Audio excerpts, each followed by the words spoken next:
Okay, once again, good morning, afternoon, and evening from wherever you are watching me, wherever this video is meeting you. I greet you once again. This is Hannatu's Corner. Remember, I emphasize that Christianity, I'm a Hausa by tribe. The reason I'm emphasizing on that is to let you know, especially in northern Nigeria and the people of the southern Nigeria and around the world, that Hausa in Nigeria, Hausa is a language, it's a tribe with people of different faith. Hausa is not a religion. And we have so many Muslims among us, so many Christians and traditionalists among us. And Hausa, the whole of northern Nigeria is not Hausa land. Hausa is in the northwestern Nigeria. And the rest of northerners have their different tribes. But Hausa happen to be a general language, like the lingua franca of northern Nigeria and other parts of West Africa. So everybody have, in northern Nigeria, you find people speaking different language. They have their mother tongue, and they can speak Hausa, and they can speak English and other languages. They have their mother tongue. So you can see in the north, almost generally, people of the north have three languages, basic languages they speak. The English language is the language of school, and their mother tongue and Hausa language is the general language of day-to-day transaction. That does not make them Hausa. So somebody in my comment section, some people, not somebody, many people, especially from the Muslim world in northern Nigeria, in Hausa, they used to pray this prayer for me, that God should put me on the right path. And the right path they mean is that I will become a Muslim. And I'm saying that Jesus, the right path is the path of Jesus Christ. He's the only way of salvation. He's the only one that can deliver you, set you free from worshiping of demons, from relationship with demons, evil spirits, whether they are white or black or whatever. He's the only one that can give you salvation. He's the only one that can give you assurance of salvation.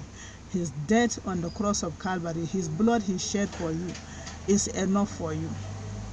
He'll give you assurance of salvation. And I was asking them, how can I live this so much assurance of salvation and come and move into a religion where every practitioner of that religion, none of them know what will happen to them after death? Nobody. They are just praying, hoping, believing that it will be well, that Allah will grant them Al-Jannah Firdaus. Nobody, no imam, no sheikh, no anywhere. How can I?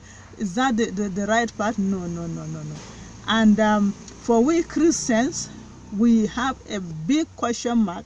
I keep encouraging all the Muslims, and even if you are not a Muslim, if you are a Christian, that you have never, as a Christian, you have never gone through this book page by page from Genesis to Revelation, you are not doing yourself good. You have to study this work so that you can know your left from your right. You don't need to depend on any pastor or any bishop or anywhere. So study by yourself, know God by yourself, and live for Him. For the Muslim, I encourage you. In northern Nigeria, Hausa is better for you. You can get Hausa Bibles everywhere. You can go to online and download it. Study it. In this book, there are so many things we Christians are seeing, you, the Muslims, are doing, are practicing, which we know that this book, which God took his time, over 1,500 years to compile, through the testimonies of over 60 people. We cannot abandon this book and come and pick a book of it that was compiled within 23 years. The Revelation was compiled within 23 years by the testimony of only one person. It's not possible. In this book, there are so many of your practices we are seeing you are practicing. We know this book prohibits, and there is even a cost hanging of practitioners of that way. For instance, facing the east to worship. We cannot understand why you are facing you are facing a black room somewhere in Saudi Arabia that is for the God of the Arabs, and worshiping, and you are saying that you are hoping to go and meet the living God somewhere. Now in the book of Ezekiel, I want to read in the book of Ezekiel many years back, or during the time of prophet Ezekiel chapter 8 and verse 16, God was showing the children of Israel, some of them backslided, some of them stopped worshiping the Yahweh, the God of the Israel, and they were worshiping the gods of their neighbors around. Some of them, and he showed him this revelation, and this is it. He said in verse 16, he said, Then he brought me into the inner court of the house of the Lord, and there at the entrance to the temple between the portico and the altar were about 25 men with their backs towards the temple. They backed the temple in Jerusalem, the temple of the Lord, and their faces towards the east. They were bowing down to the sun in the east. So any bowing down, any facing the east and bowing down have consequences. He continued to say, he said to me, Have you seen this, son of man? It is a terrible matter for the house of Judah to do the detestable things they are doing here. Must they also fill the land with violence and continually provoke me to anger? Look at them, putting the branch to their nose.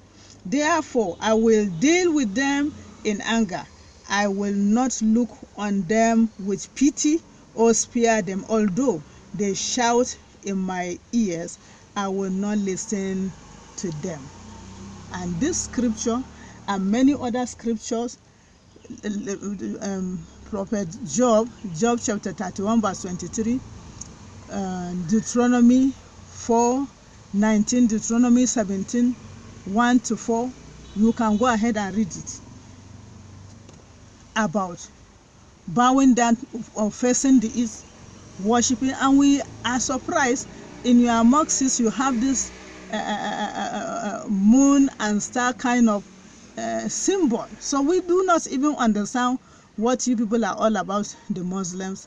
That is why me, your sister Hannatu, I'm calling on you to come to Jesus.